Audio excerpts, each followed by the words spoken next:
Hello, welcome everyone, welcome back to my YouTube channel.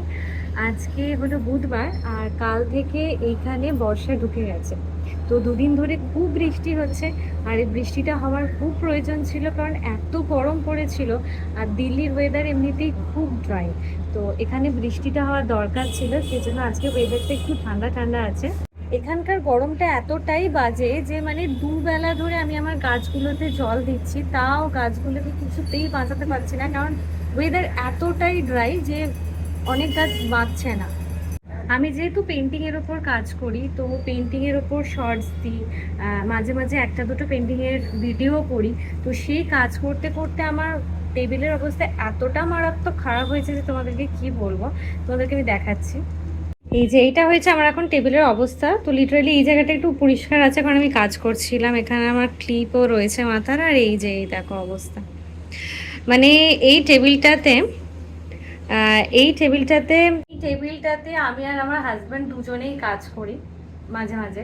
তো বেশিরভাগ সময়টাতে আমি করি। তো আমি যখন করি তো আমার হাতের কাছে প্রত্যেকটা জিনিসের প্রয়োজন পড়ে, কারণ পেন্টিংয়ে শর্টস বা ব্লগ বানানোর সময় তো তখন কোনটা হাতের কাছে, এই স্কেচ পেনটা লাগছে, এই পেন্সিলটা লাগছে, এইটা লাগছে। তো সেগুলোকে আবার পাশে আমি রেখে দিই। তো সেইটা দিনের পর দিন জমতে জমতে এরকম অবস্থা হয়েছে। তো এখন লিটারেলি কিছুই করা যাচ্ছে না, কিছুই খুঁজে পাচ্ছি না। তো ফার্স্টে আমাকে আগে টেবিলটাকে ক্লিন করতে হবে, দেন আমি বাকি কাজ স্টার্ট করতে পারবো। অ্যাট লাস্ট আমার টেবিল গুছানো কমপ্লিট হয়েছে, আর এটাও খুঁজে পেলাম। কিছুদিন আগে আমি নৈনিতাল বেড়াতে গেছিলাম, আর তো সেখান থেকে আমি ফ্রিজ ম্যাগনেটটা কিনেছিলাম, এই যে নৈনিতাল লেখা। তো যেখানেই আমি বেড়াতে যাই তো ফ্রিজ ম্যাগনেট কালেক্ট করার চেষ্টা করি, কারণ ভালো লাগে, স্মৃতি, মেমোরি। তো এইটাকেও আমি কোনোভাবে টেবিলে রেখেছিলাম যে এটা আমি ফ্রিজে লাগাবো বলে, তো সেটাও আমি ভুলে গেছিলাম। তো গুছোতে গিয়ে আমি এটা পেয়ে গেছি, তো এটা তোমাদের সাথে শেয়ার করলাম। চলো ফ্রিজে লাগিয়ে দিই। এই যে এখানে আমার অনেকগুলোই ফ্রিজ ম্যাগনেট আছে, তো এই নৈনিতালটাও লাগিয়ে দিলাম। আর এই দুটো আমি বানিয়েছিলাম, তো এগুলো আমার শর্টসে রয়েছে, চাইলে তোমরা গিয়ে দেখতে পারো এই ভেজিটেবলসের ম্যাগনেটটা। এবার তো তাড়াতাড়ি স্নান সেরে পুজো করে রেডি হয়ে গেলাম রান্না করার জন্য। আর রান্না করব খুবই সিম্পল। তো সিম্পল রান্না করার জন্য আমার কাছে কিছু লাল শাক ছিল, আমি গতকালই ফ্লিপকার্ট থেকে আনিয়েছিলাম। তো শাক তো গরমকালে বেশি দিন থাকে না, তো তাড়াতাড়ি রান্না করে নেওয়াটাই বেটার। তো এই শাকগুলোকে দিয়ে একটা লাল শাকের একটা ছোট্ট ভাজা মতো করব। আর তার সাথে একটু কুঁদরু আছে, কুঁদরু ভাজবো।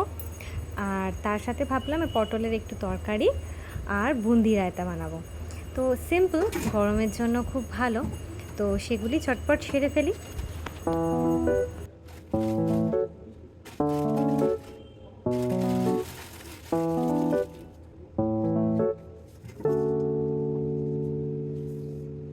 আমার কাছে কয়েকটা বেগুনও ছিল ফ্রিজে, দেখলাম। তো এই বেগুনগুলো দিয়ে ভাবলাম যে বেগুন পটল দিয়ে একটা ভালো তরকারি বানাই, খেতেও টেস্টি হবে। আর এই বেগুনটা বেশ মানে এখনও ভালোই আছে। এখন গরমকাল তো ফ্রিজে বেশি দিন ধরে সবজি আমি রেখে দিই না জেনারেলি। একদিনের বাজার করলে আমার দুদিন মতো চলে যায়, আবার ফ্রেশ ফ্রেশ বাজার করি। এখন গরমকাল বলি, শীতকালে তাও একদিন বাজার করলে তিন চার দিনের বাজার করা যায়, কিন্তু গরমকালে একটু প্রবলেম হয়। তো চলো, আমার খাবার রেডি। এবার এই খাবারগুলি আজকে সিম্পল রান্না করেছি, সেগুলি তোমাদের সাথে শেয়ার করছি। আজকে দুপুরের লাঞ্চের মেনু: গরম ভাত, সাথে স্যালাড, আর তার সাথে হচ্ছে লাল শাকের ভাজা পোস্ত দিয়ে, আর বেগুন দিয়ে পটল দিয়ে তরকারি, আর বুন্দি রায়তা, আর সাথে কুঁদরু ভাজা। তোমাদের কেমন লাগলো অবশ্যই জানিও। ভিডিওটা ভালো লাগলে অবশ্যই লাইক, শেয়ার আর সাবস্ক্রাইব করতে ভুলো না। পাশে থেকো, দেখা হচ্ছে নতুন আবার একটা ব্লগ নিয়ে।